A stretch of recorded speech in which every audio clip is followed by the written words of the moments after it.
आईब जब कमाईब ना तका हसथनी खाईब। अरे बोला का करी, बोला बोला ये धनिया घर कैसे आईब जब कमाईब ना तका हसथनी खाईब।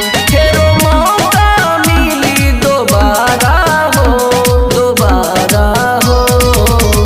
का करबो तू आके बाद में बोलो जब निकल जाई सहब जाना हो। का करबो तू आके बाद में बोलो जब निकल जाई सहब जाना हो।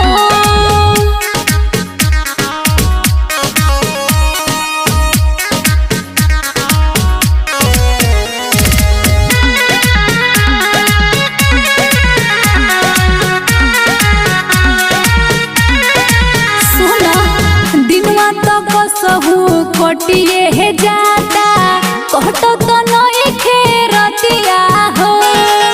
लागोता बड़ी जहाड़ो ये राजा लेवे निजब करवटिया हो। ए राजा सुनो दिनवा तो कसहू कटिए हे जाता कहतो तो नई खेरतिया हो।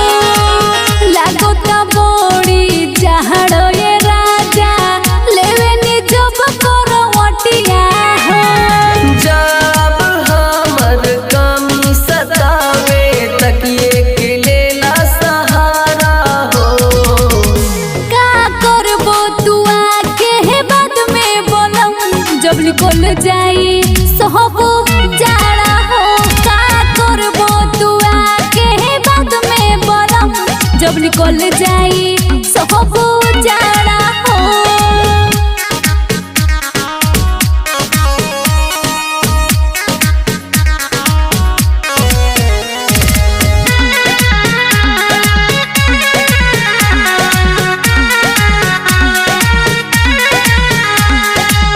तोहके कैसे नाराज करी भगवना जिम्मेदारी से।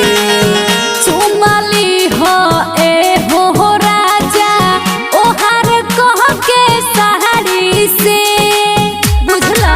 अरे हाँ हो बुझ गई। तोहके कैसे नाराज करी भगवना जिम्मेदारी से। चुमली हो ए हो राजा ओहार कह के सहारी से। धीरज रखाए हो धनिया आवतानी रेलगाड़ी से। का करबो तू आके बाद में बोलम जब निकल जाई सहब जाड़ा हो। का करबो तू आके बाद में बोलम जब निकल जाई